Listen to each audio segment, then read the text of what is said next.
Mas o que leva ao casamento ao fracasso? Primeiro, a área sexual, a área íntima. Vamos para a primeira carta de Paulo aos Coríntios, capítulo 7. Primeira carta de Paulo aos Coríntios, no capítulo 7. É um texto que não é muito explorado nem pregado nos púlpitos por medo, vergonha ou receio, mas é tão bíblico quanto a soteriologia. Primeira carta de Paulo aos Coríntios, no capítulo 7. Eu estou dizendo de princípios que pode levar o casamento ao fracasso. O primeiro deles é a área sexual. 1 Coríntios 7, no versículo 3. O marido conceda à esposa o que lhe é devido, e também semelhantemente a esposa ao seu marido. Na sua tradução tal, o marido paga a devida benevolência à esposa, e a esposa paga a devida benevolência ao marido. A mulher não tem poder sobre o seu próprio corpo, e sim o marido. Também semelhantemente o marido não tem poder sobre o seu próprio corpo, e sim a mulher. Até aqui. Primeira recomendação de Paulo. Paulo está escrevendo aos casais cristãos, aos casais de Corinto, aos casais crentes, a maridos e a mulher. O capítulo 7 ele está tratando do casamento. No início do capítulo, ele vai dar ênfase a uma área que a igreja não dá ênfase, a sexualidade do casal. Olha o que ele está ensinando ao casal crente. Olha o que ele está indicando. Maridos, satisfaçam vossas esposas sexualmente. Esposas, satisfaçam seus maridos sexualmente.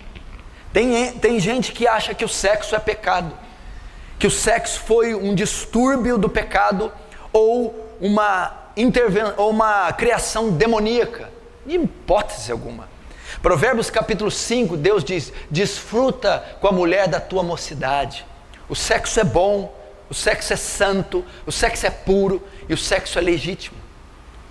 E ele está dizendo aqui, ele está ordenando, ele não só diz que o sexo é puro e legítimo, como ele ordena a prática dele. Paulo está dizendo: maridos e mulheres tenham relações sexuais regulares.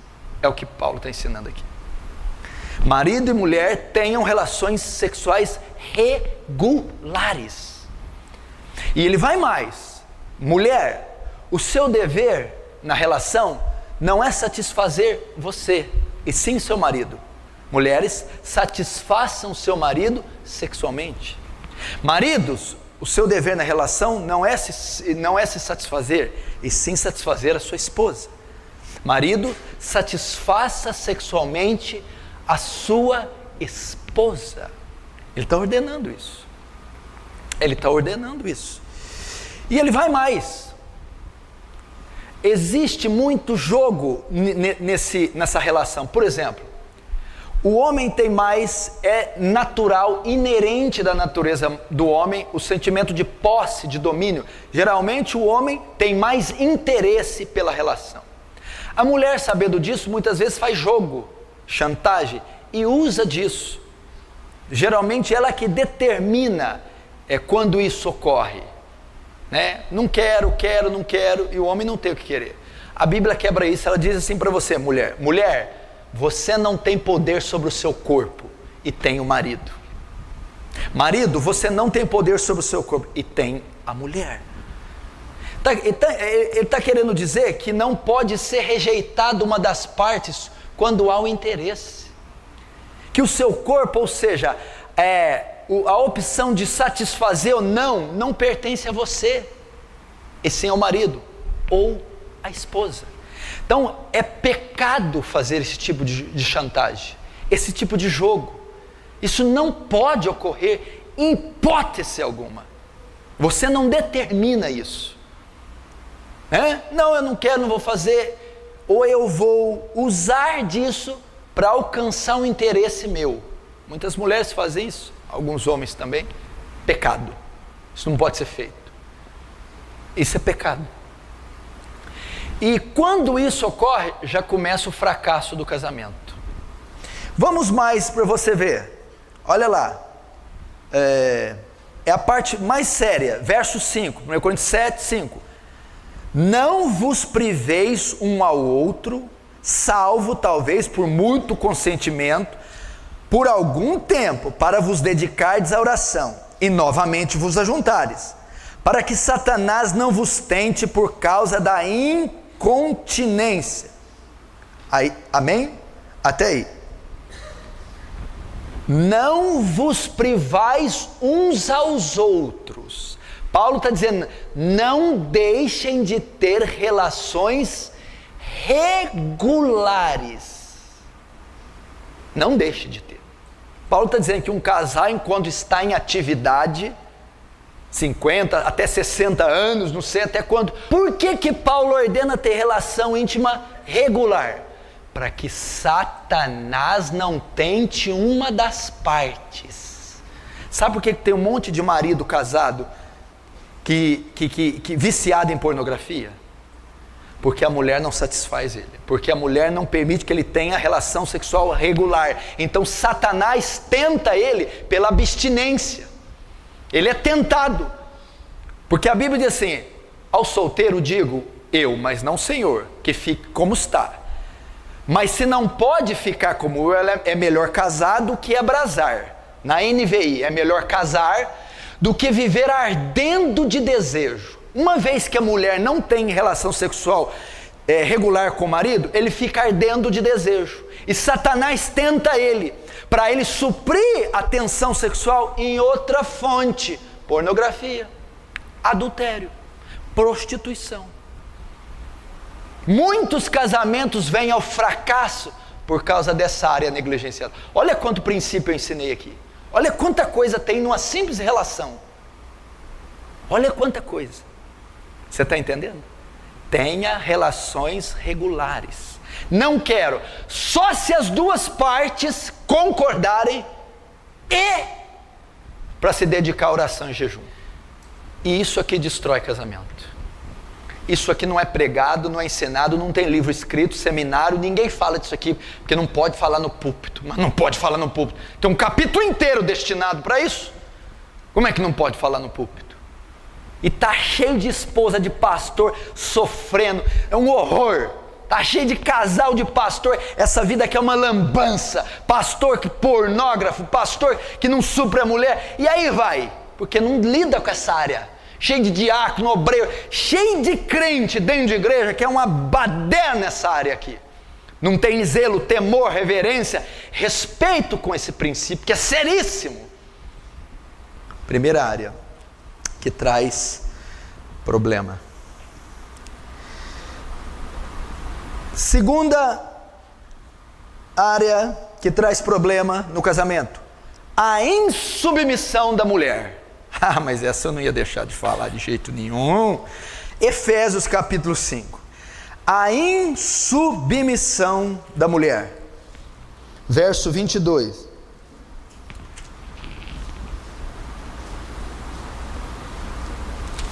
Diz assim: as mulheres sejam submissas ao seu próprio marido, como ao Senhor. Porque o marido é cabeça da mulher, como também Cristo é o cabeça da igreja, sendo este mesmo Salvador do corpo. Como, porém, a igreja está sujeita a Cristo, assim também as mulheres sejam, as mulheres pode falar sejam em quê? Sejam em tudo submissas ao seu marido. Até aí. Outra coisa que leva o casamento à destruição, a insubmissão das mulheres aos seus maridos. Presta atenção. Submissão não significa demérito, inferioridade. Mulher, você não é inferior por ser submissa. A questão da submissão e da cabeça aqui fala das posições que cada um tem. Vamos dar um exemplo. Pega a cabeça e põe na barriga e a barriga em cima da cabeça. Presta esse corpo. Põe a cabeça nos pés e o corpo em cima e solta. Posição, está dizendo. Quando a posição é invertida, o casamento fracassa. Deus ordenou que o homem é o cabeça. O que ele está dizendo? o governo do lar, o governo dos filhos, o governo da mulher, a liderança está sobre o marido, está com ele, porque primeiro fez Deus Adão, depois fez Eva. Far-lhe-ei uma auxiliadora que lhe seja idônea. A função da mulher, presta atenção, é submeter ao marido a quê? Ao governo, à liderança, a cabeça, a autoridade. Então a mulher lidera, ela submete, ela auxilia nesta liderança. Quando a mulher quer assumir o papel do homem, desrespeita o homem, desfaz do homem, inflige a autoridade do homem, o que acontece? O casamento foi feito para ser harmônico. Quando o homem sente que a sua autoridade está sendo infligida, quando o homem sente que ele está sendo rebaixado, denegrido, que a sua autoridade está quebrada, aquilo, primeiro, cria uma desarmonia no casal, estresse, intriga, barreira, ira. Segundo, quebra um princípio espiritual, porque Paulo diz aqui, submeta aos seus maridos como a igreja submete a Cristo. Como a igreja submete a Cristo? Como uma autoridade ordenada, como alguém, a igreja submete como alguém que tem liderança, como alguém que tem a palavra final. A mulher deve ver no marido uma autoridade, alguém capaz de tomar decisões, alguém que Deus deu a liderança, que Deus deu a capacidade de escolher e decidir. A mulher tem que fazer isso. Quando a mulher não obedece, quando ela quebra, afronta essa liderança, é como se ela tivesse se rebelando contra uma autoridade ordenada, ou seja, o próprio Deus. A mulher tem que honrar o marido, a mulher tem que estimar o marido. Você não pode levantar a voz para o teu marido em público, você não pode envergonhar, expor a autoridade do seu marido em público, você não pode afrontar e confrontar a virilidade, a liderança do seu marido. Se tem algo para você falar com o teu marido que você não concorda, você tem que falar em secreto, você tem que falar sós. Jamais exponha a liderança do seu marido, jamais quebre ou desfaça, desobedeça em público aquilo que ele falou, ordenou em público. Não faz isso.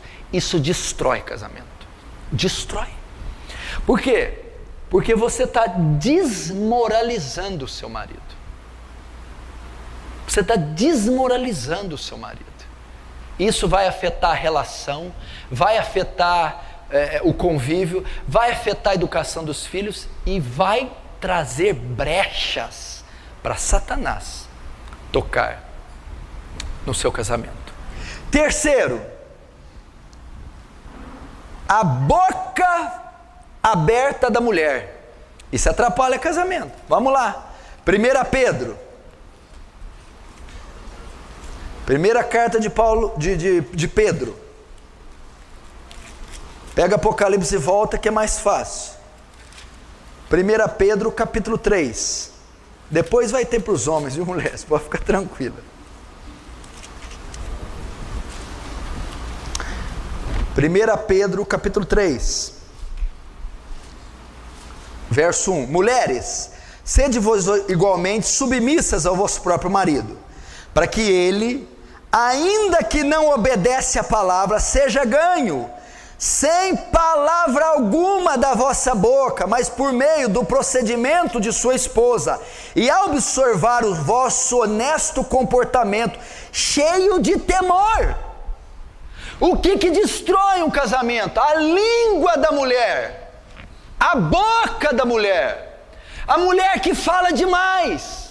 Eu estou lendo o texto bíblico. Vós, mulheres, sejam submissas ao vosso marido, que mesmo que ele não seja salvo, seja ganho, sem nenhuma palavra, sem abrir a boca, sem você falar. Por que que Pedro foi bem na língua da mulher? Porque o Espírito Santo que criou a língua da mulher sabe que é a maior ferramenta da mulher. O homem fala 8.000 palavras por dia, a mulher fala 25.000. Tem mulher que já está na casa dos 80. Não é isso? Por isso que chega de noite, o homem não fala mais nada. E a mulher fala, o homem está lá. Ele já gastou os 8.000, você ainda tem 15.000, bem. Você vai falar até dormindo, filha. É por aí. O homem chega às 8 horas e tá. Eu não falo, acabou. Esgotou as 8.000. Você ainda tem 15, filha. Aí, ó, o homem, né? Mas vamos ver aqui o que está ensinando. O que destrói casamento? Minha filha, quando você não sabe usar sua boca, né? Pedro escreveu isso porque Deus sabe que é o instrumento, a arma da mulher é a sua língua. E o texto que ele está usando aqui é o bate-boca, é o conflito verbal, e a mulher é mestra nisso, ferir, magoar, ir, apontar, ir ali no ponto nevrálgico do homem, e ela vai contestando, rebatendo, e isso destrói casamentos.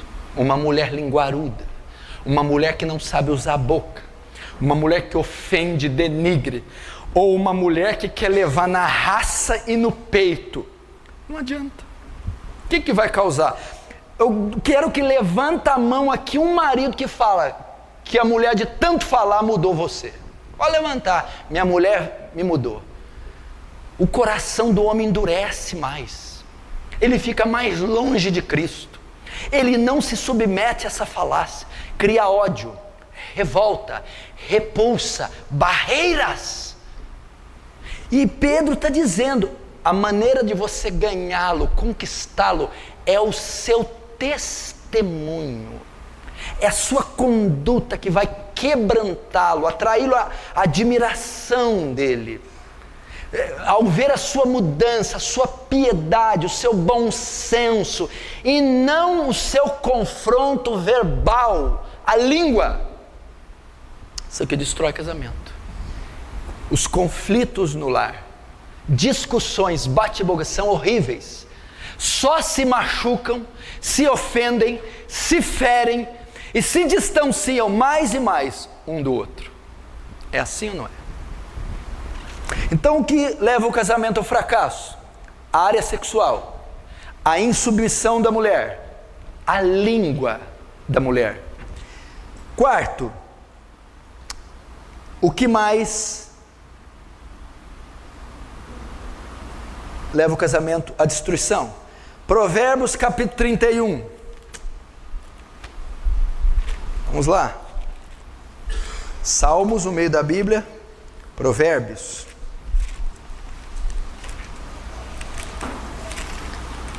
Capítulo 31.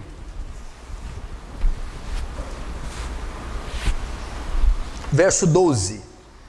Ela lhe faz bem e não mal todos os dias da sua vida. O que leva o casamento à destruição? Uma mulher maligna, que faz mal para o marido e não o bem.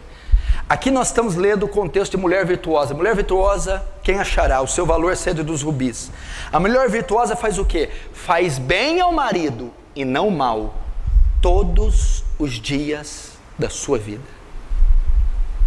Tem mulheres que o seu pior inimigo é o marido. Tem mulheres que se ocupam única e exclusivamente de fazerem o mal para os seus maridos, denegri-los, envergonhá-los, humilhá-los, rebaixá-los, ofendê-los, torcem para a sua derrota, para a sua queda. Mulheres maldosas, perversas. Conviver desse jeito dentro de um lar com uma mulher assim é uma destruição. Quem conhece o texto da mulher rixosa? E a mulher rixosa? A mulher rixosa e o gotejar contínuo numa casa, tanto um como a outra, são a mesma coisa. Mulher, faça o bem para o seu marido. Seja benigna, bondosa para o teu marido. Esse clima de perversidade é intolerável por qualquer homem. Por que você acha que os botecos estão cheios? Tá, não pode se aplicar muito bem para nós, somos cristãos, mas, né, e pressupõe que cristão não fica em boteco. Mas por que estão cheios? Porque chega em casa, tem uma mulher que se você der uma vassoura, sai voando. Sai voando. Bruxa. Porque são perversas. Mas, e é insuportável para o matrimônio suportar isso aqui. Eu vou avançar porque tem muita coisa para falar. O que mais destrói o casamento? O desentendimento do marido. Volta lá em 1 Pedro. Agora a parte do marido. 1 Pedro, lá no final de novo, perto de Apocalipse. Capítulo 3. 1 Pedro 3,7. Maridos, vós igualmente coabitai com as vossas esposas, ou vivei a vida comum no lar com discernimento, tendo em consideração para com a vossa mulher como vaso mais frágil. Tratai-a com dignidade, porque sois juntamente herdeiros da mesma graça de vida, para que não se interrompam, ou não sejam impedidas as vossas orações. Você quer maldição maior que essa, da oração não ser, a oração ser impedida? Maridos, coabitais, convivei a vida diária com as vossas mulheres, com entendimento, dando ela honra como vaso mais frágil, para que as vossas orações não sejam impedidas. O que destrói um casamento? Um marido que não tem entendimento no convívio com a mulher. Agora é para o marido. O que o marido tem que entender? Coabitar com ela com entendimento, dando honra como vaso mais frágil. Você precisa entender que ela não é feita da mesma composição que você. Você tem que ter entendimento no dia a dia com a sua mulher, compreensão, paciência, ternura. O que é o homem? O homem é um ser mais grosso, tem sentimento de posse. O seu sentido mais aguçado é a visão. É uma pessoa mais insensível, truculenta, dura. A mulher não, o sentido mais aguçado é a audição. É sensível, é biológica, anatomicamente mais frágil que o homem, sentimentalmente mais frágil. O homem não, e tem homem que acha que casou com outro homem. Então Deus está dizendo aqui, no conviver diário, leve em conta que ela é uma mulher, leve em conta que você não pode falar qualquer coisa, ela é mais sensível, leve em conta a fragilidade física. Tem gente que chega um botijão de gás em casa e está vendo o jogo, pega lá bem. Pega lá que tá lá, o Jorge Wagner. Vai Jorge Wagner.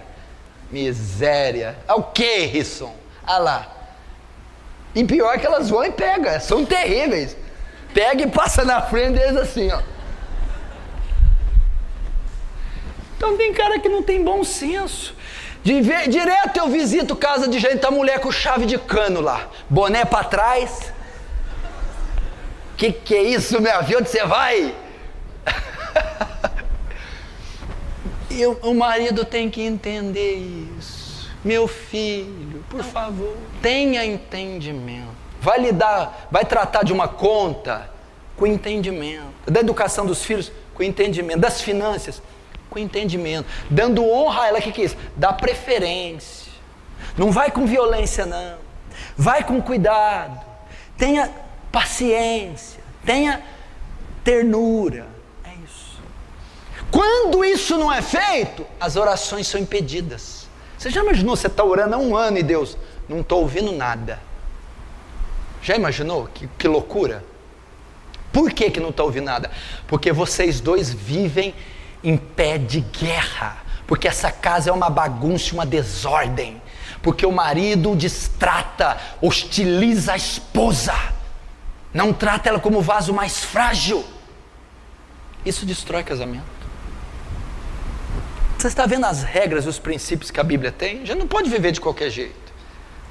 Leve em conta a fragilidade. Nossa, você não trouxe nada para mim? Trazer o quê? Que bobagem! Aí o Espírito Santo, bobagem para você. Para ela não. Entendeu? Às vezes pede uma coisa, amor, não faz isso, você não sabe de nada. Talvez sabe sim. Sempre tendo cuidado. Vamos ilustrar isso aqui de uma maneira que você pode entender. Lembra antigamente, quando os casais de namorados, né? Para pegar na mão demorava 1 mês, para dar um selinho 8 meses, para dar um beijo de língua só depois de casado. Quando ia dar uma volta de carro, ia lá, abria a porta, fechava. Quando ia passar num lamaçal, tirava o casaco, pisa. Quando ia sentar, puxa a cadeira. É uma forma de mostrar o quê? Gentileza, cortesia. Eu estou tentando ilustrar como a mulher deve ser tratada. Agora, abra o carro, entra aí. Não, eu não estou mentindo. E a hora que está fazendo uma curva na ribanceira, tira o cinto, bem, está apertado. Destrava o pino. Essas coisas destroem casamento. Ninguém aguenta viver com caminhoneiro. Se tem algum irmão caminhoneiro aqui, eu não estou dizendo do ofício. O irmão não toma banho, é CC, uma barriga horrorosa, o bicho arrota. Meu Deus do céu! Trata com entendimento, cortesia. Qual a última vez você levou flor para ela? Flor? Pastor, o senhor não está entendendo. Qual a última vez você mandou uma mensagem? Apareceu de surpresa? Faz isso. Manda os filhos lá para o Paraguai. Leva ela para um chalé. Precisa tratar com entendimento. Sexto, deixa eu ver. O amor e o adorno do homem. Volta para Efésios. Quando não tem amor e não tem adorno. Efésios. Gálatas, Efésios. Capítulo 5.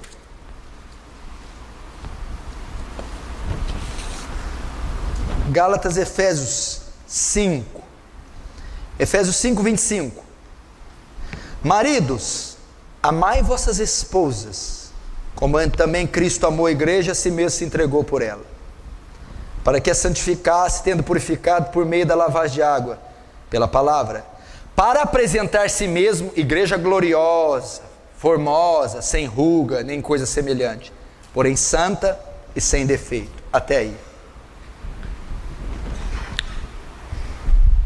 Eu vou dizer de duas coisas aqui, mas essa é a mais importante da palavra inteira. Primeiro, o que destrói o casamento? Quando o marido não ama a esposa. O sentimento que deve reger o matrimônio é o amor. Maridos, amai vossas esposas. Eu vou fazer uma pergunta aí, você não precisa olhar para ela, nem cutucar, nem responder. Você responde para o teu coração. Não, eu vou perguntar, você vai pensar, depois eu vou falar outra coisa e você responde. Marido, você ama a sua esposa? Você ama? É uma ordem aqui.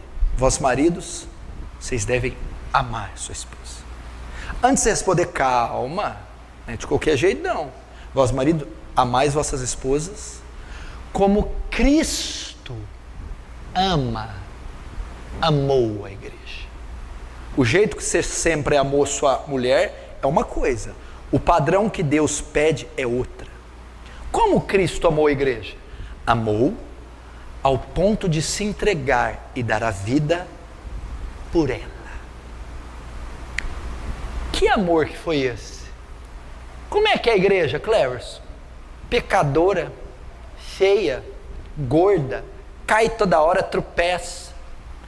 Quando Deus olha para a igreja, ela não tem um dente, cabelo pichain, gorda e manca. Ela não reúne nenhuma condição para Cristo amar. Ela é pecadora. Cristo ama a igreja incondicionalmente. A tua mulher não é bonita como você queria, não tem o tamanho que você queria, não é doce como você queria, não tem idade como você queria, ela não reúne as condições que você queria, Ótimo. Deus não manda amar condicionalmente. Você tem que amar sua esposa, mesmo que ela não reúna as condições que você gostaria. Amá-la incondicionalmente, sacrificialmente, ao ponto de dar a vida. Seu amor. Quando tem isso numa relação, não há demônio que destrói o casamento. Não há tentação que destrói. Porque eu amo a minha esposa, meus filhos, ao ponto de dar vida sacrificialmente. Meu amigo, se você amar a sua mulher assim, não tem crise que você não vença. Segundo, essa é importantíssima. Olha, Cristo não só ama, como ele atavia a noiva. Ele olha, essa noiva está sem dente, fazer uma obturação, vou pôr um sapato nela, dar uma esteirinha, corre aí, noiva. Ele vai adornar a igreja, santificá-la. Está meio feia, desordenada, vai deixar bela. Marido, o casamento vai a um fracasso quando você não adorna a sua esposa, molda, cuida dela. Se a sua mulher é uma jararaca, surucucu, capitão do campo, narja, jiboia, coral verdadeira, falsa, sucuri, cascavel, e aí vai. Culpa tua que não adorna ela. Você é responsável por adornar, formar. E eu não estou falando só fisicamente. Você está triste, eu vou fazer você ficar alegre. Você anda depressiva, eu vou mudar a sua estima. Você está mal vestida, eu vou ajudar, vou comprar uma troca para você. Eu vou adornar. Você é meio ignorantezinho, eu vou te ensinar. É um marido que adorna. É um marido que forma, é um marido que trabalha com a sua esposa. Se você sabe, a minha mulher tem problema, minha mulher é irada, truculenta, é insensível, é fria, isso, aquilo, outro. É você que tem que trabalhar, pensar numa solução, orar, interceder, dialogar com ela, pedir, amor, muda aqui, melhora acolá, amor, vamos orar aqui, isso, aquilo, outro. Você vai deixando aquela mulher, aí aquele dente vai mudando, aquele pneu vai encolhendo, aquela mulher vai ficando bonita, aquele cabelo vai alisando, está adornada. Mulher comportada, fina, bonita, com uma autoestima, bela. Aí você mesmo se orgulha da própria noiva que você formou. Você mesmo se apaixona da própria noiva que você formou. Esse é o princípio. Primeiro ama, depois adorna. Você tem que pensar assim, toda vez que você está num lugar gastando, pensa na mulher. Está no supermercado, e minha mulher. Está numa loja, e minha mulher. Faz uma viagem, e minha mulher. Sempre, sempre. Vai orar, Deus, a minha vida. Não, a minha mulher. Vai fazer um jejum, a minha mulher. Sempre passando por ela, para adorná-la, para cuidar dela. A pior coisa é aqueles maridos que desprezam, deixam a sua mulher aos cacos, perdida, desdentada, jogada. Não pode fazer isso. Isso destrói casamentos. Quando estão entendendo, diz amém. Agora, o que é o casamento? Vamos passar rapidamente por alguns princípios. Primeiro, o casamento é heterossexual. Heterossexual. O que significa heterossexual? De sexos diferentes. A Bíblia diz, deixará o homem, o seu pai e sua mulher, e apegar-se à sua mulher. Casamento compreende macho e fêmea. O casamento, pelos padrões da Bíblia, que Deus instituiu, é heterossexual. União de sexos diferentes. Deixará o homem e unir-se à sua mulher. Não diz deixará o homem e apegar-se ao homem. Deixará a mulher e apegar-se à sua mulher. Então o princípio de Deus para o casamento é o heterossexualismo. Então, com essa afirmação, Deus exclui a união homoafetiva. Toda união homossexual é uma abominação para Deus. Levítico capítulo 18. O casamento, para se consolidar casamento, é macho e fêmea. Homem com homem não é casamento. Mulher com mulher não é casamento. Para se caracterizar casamento é macho e fêmea. Unir-se-á o homem e a sua mulher. E isso é o casamento. Segundo, o casamento é deixará um homem e apegar-se-á a uma mulher. O padrão de Deus é monogamia. O que é diferente disso? Poligamia.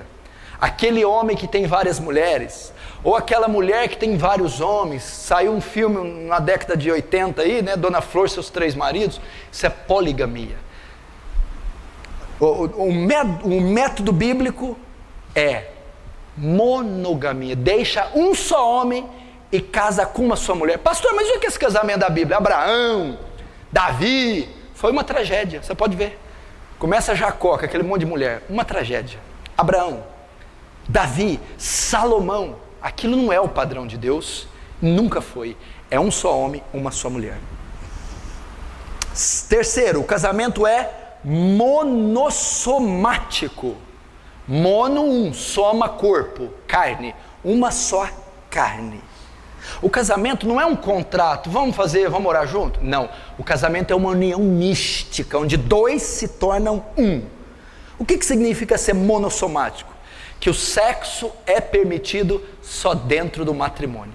Casais solteiros, se praticam sexo, é prostituição, não é permitido. Por quê? Porque casais solteiros não é monossoma, não se juntaram, não se tornaram um só corpo. O sexo é permitido só quando um homem e a mulher se tornam um só corpo. E quando eles se tornam um só corpo? No casamento monossomático.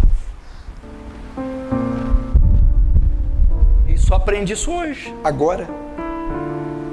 E aí? Fiz quando eu era ímpio. Sabia. No mundo todo mundo faz, todo dia. Fiz porque os outros pastores aprovou, não me ensinaram nada. A gente deve acolher essas pessoas, ensinar a elas o caminho da verdade, pedir para que elas orem, se arrependam por ter feito algo na sua ignorância e construam do jeito que já estão uma vida pura, feliz, não ensinando isso para as gerações futuras como padrão, como modelo. É assim que a gente recebe.